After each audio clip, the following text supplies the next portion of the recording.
Unveiled on Broadway earlier this week is one of the most musically distinctive productions written by a truly gifted composer, The Days of Wine and Roses by Adam Guettel. Having previously run off-Broadway since 2023, it's now poised to captivate audiences on a grander scale.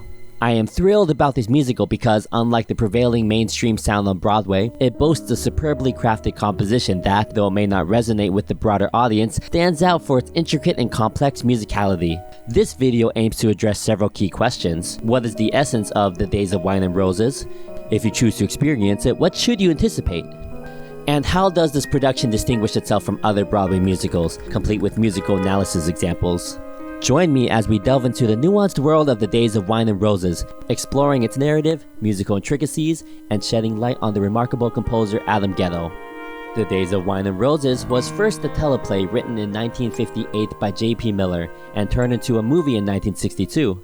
It revolves around the lives of Joe Clay and Kristen Arneson Clay, a couple whose relationship takes a dark turn due to their shared struggles with alcoholism.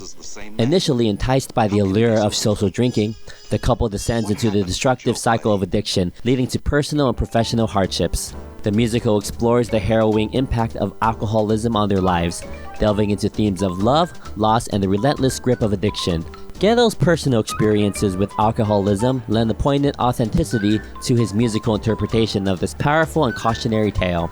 So what would you expect if you were to watch this? Disclaimer, I've not seen the show, but the soundtrack is available for download and streaming now.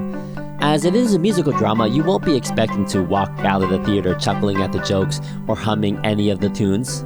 Expect to be hit with a serious narrative performed exquisitely by Kelly O'Hara and Brian Darcy James. Though there are others in the cast, the score is almost exclusively sung by those two. The orchestration does represent the 1950s jazz style well, and is a fairly unique sound not found mainstream. It consists of a piano, drums, bass, and reeds, which is all fairly standard, but then there's also a mallet percussionist playing vibraphones and marimbas. Guettel orchestrated the music himself, which is rare in the theater world. Additionally, for this Broadway transfer, it also appears that an orchestrator, Jamie Lawrence, expanded the orchestration to add an extra reed player, trombone, and keyboard player. I'll briefly look at parts of two songs right now. I hope to dedicate a full video to the score, if or when the vocal score becomes available. In the opening song, as two characters embark on a booze cruise and weave a delicate melody, the instrumental introduction establishes a seemingly steadfast G major key with a repeating accompaniment ostinato. However, as soon as Joe begins to sing, a seamless modulation occurs, swiftly transitioning into the unrelated key of E.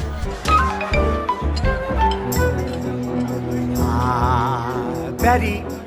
The shift is executed through a clever use of the note B, employing a pivot modulation technique. Examining the chords involved, the G major chord comprises G, B, and D, while the E chord is formed by E, G sharp, and B. Notably, they share the note B, strategically employed by Guettel to forge a harmonic link between the two keys. The vocalists then gracefully sing over this chord, adopting an operatic style that reflects Guettel's own appreciation for operatic music. Continuing in the key of E, Guettel employs the G sharp as a pivot note once again, facilitating a modulation to G sharp major, or more accurately A major. Baby, enjoy, enjoy. This thematic progression persists for a duration, showcasing Guettel's adept use of modulation and his affinity for operatic elements within the musical composition. The next song to look at is There Go I, which seems to be the most played track. The song has an underlining musical phrase that is difficult to place tonally.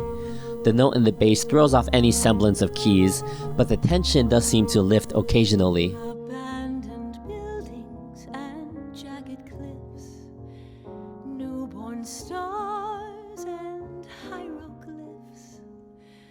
Some things I can't ignore, I can't ask why, what for.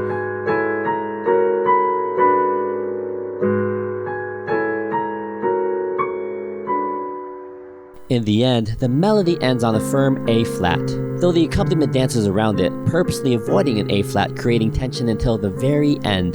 Until the very last chord, the listener is very much on edge of whether or not the chord will find its home key. Perhaps it is to mirror the journey of the character herself. But then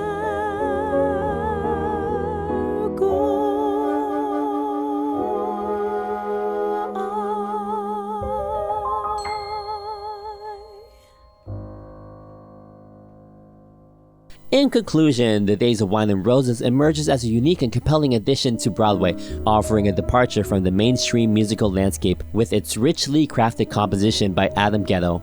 The orchestration, blending 1950 jazz elements with a distinctive array of instruments, sets it apart in the Broadway scene. The musical promises a theater experience that transcends the conventional, inviting audiences to immerse themselves in a world of operatic grace, modulation mastery, and harmonic complexity. Consider experiencing the remarkable work of Adam Guettel and the exceptional storytelling that awaits within this one-of-a-kind Broadway production for its limited run. Stick around for part 2 of this video where I look at the mysterious and elusive life of Adam Guettel. Thank you, and please subscribe.